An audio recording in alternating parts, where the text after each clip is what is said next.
श्रोता बंधु लोगन से पूरा उम्मीद बा कि आप लोग पसंद कइले होमन, पसंद करी हन।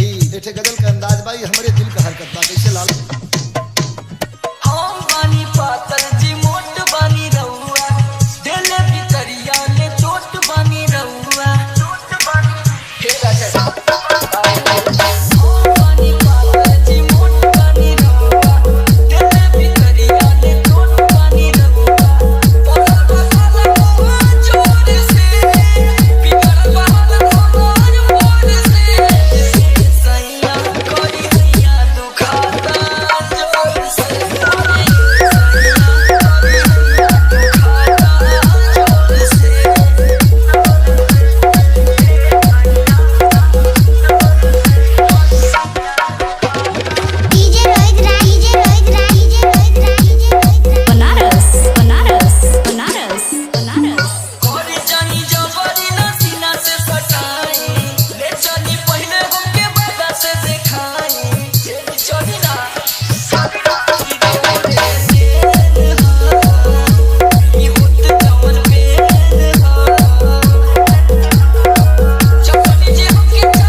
बनारस, बनारस, बनारस, बनारस, बनारस, बनारस, बनारस, बनारस।